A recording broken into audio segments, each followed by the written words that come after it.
tout d'abord remercier le président Xi et le Premier ministre Li de m'avoir invité en Chine et de l'accueil chaleureux que nous ont réservé au cours des 2 derniers jours.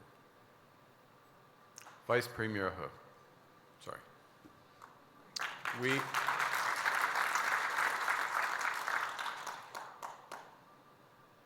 We are honored and grateful, and I personally am honored and grateful that you could join us this evening. Your time is so precious, and that you're dedicating it to Canada-China relations is very auspicious.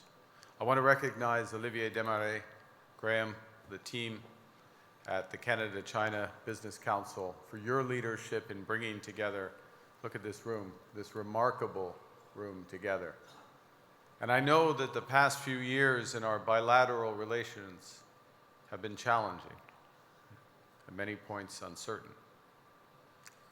And it's in the face of that uncertainty that the leaders in this room and the organizations that you represent, you have stayed resilient and focused, and you've helped bring us to this moment.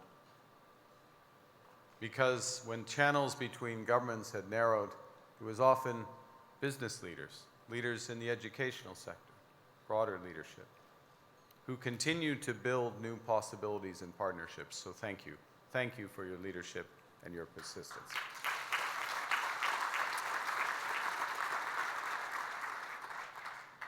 Et c'est tellement important parce que notre monde connaît actuellement l'une des plus importantes transformations économiques depuis des décennies. Il s'agit d'une rupture et non d'une transition. Et nous devons être lucides quant à cette réalité. Parce que la nostalgie n'est pas une stratégie. Nostalgia is not a strategy here.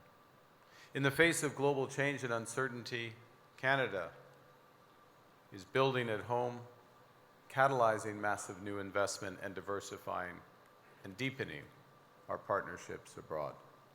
We're moving at pace in order to get results. Nous avons déjà établi une douzaine de nouveaux partenariats économiques sur 4 continents. Nous avons conclu un nouvel accord commercial avec l'Indonésie. Nous avons lancé des négociations commerciales avec l'Inde, la Thaïlande et les Philippines et accéléré les travaux pour finaliser cette année notre accord de libre-échange avec les pays de l'ANAS. We've secured new investment partnerships around the world, including a commitment from the UAE to invest $70 billion in Canada. Tomorrow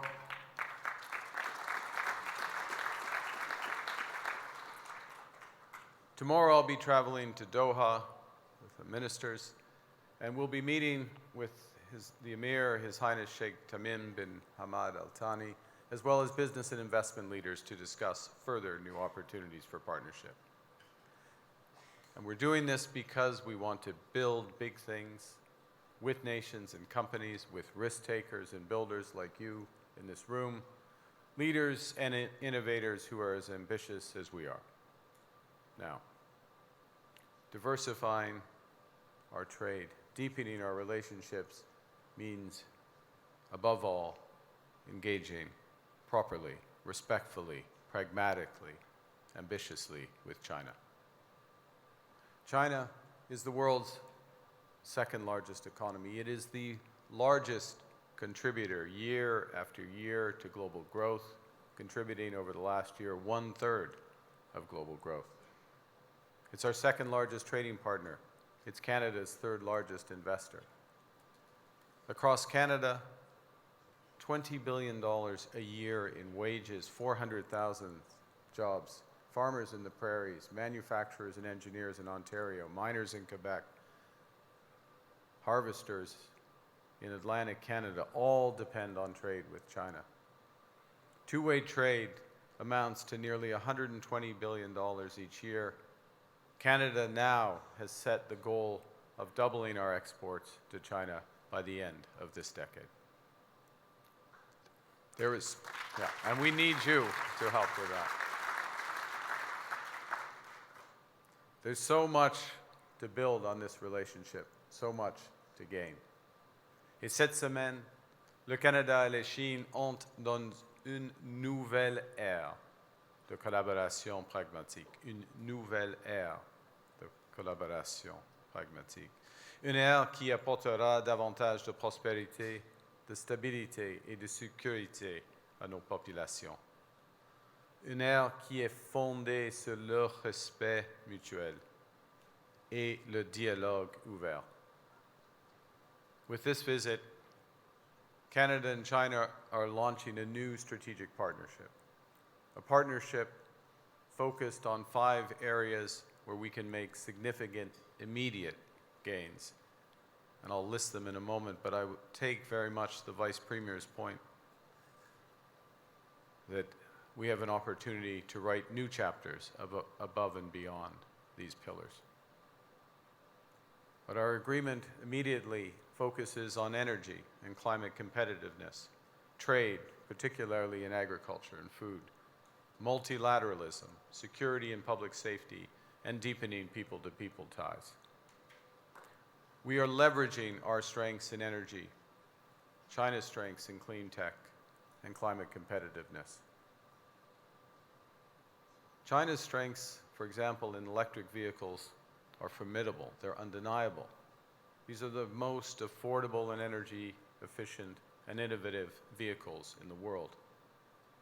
And for Canada to build our own competitive EV sector, we need to learn from, partner with, and access and build supply chains with China. To help deliver on the full potential of these partnerships and to bring down costs for Canadians, we're going to start by allowing up to 49,000 Chinese electric vehicles into the Canadian market at the most favored nation tariff rate, which is 6.1%.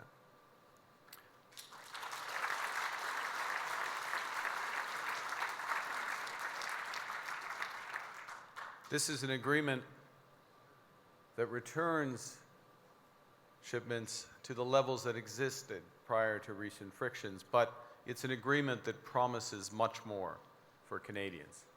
It's expected that within 3 years, this agreement will drive considerable Chinese investment in Canada's auto sector, creating good careers in Canada, accelerating our progress towards a net zero future and the auto industry of the future. It's also expected that with this agreement, within 5 years, more than half of these vehicles will be affordable EVs with an import price of less than $35,000. The second pillar of our strategic partnership aims to increase trade between Canada and China, particularly in agriculture.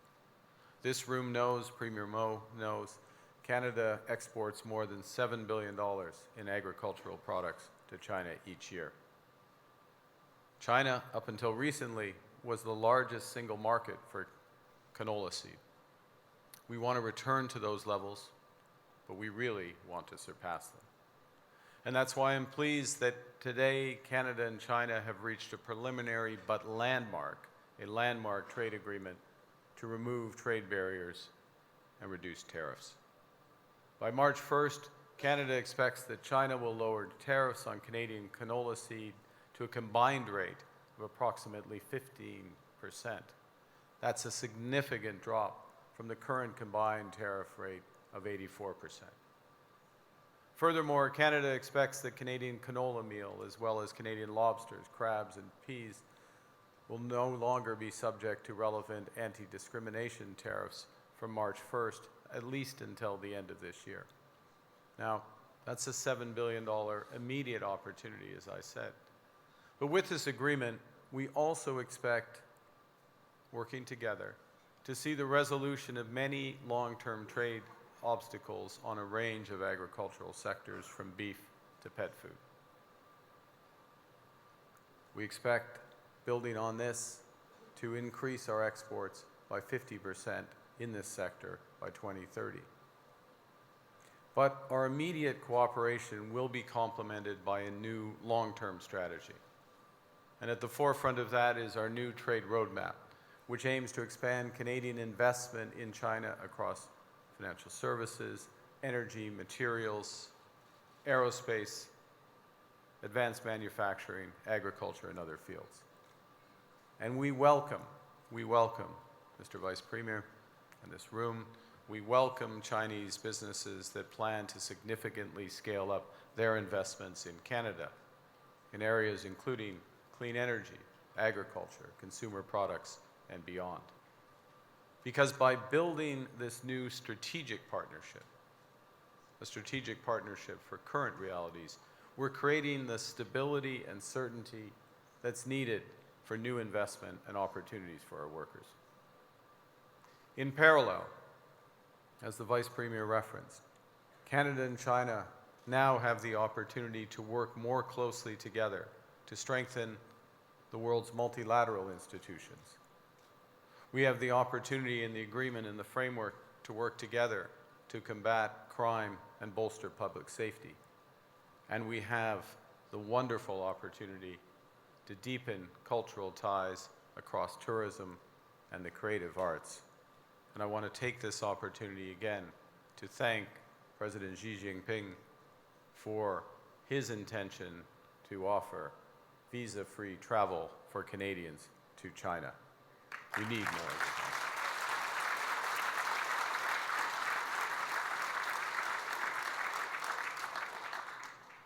it. Mr. Vice Premier, friends, Canada brings a lot to this partnership.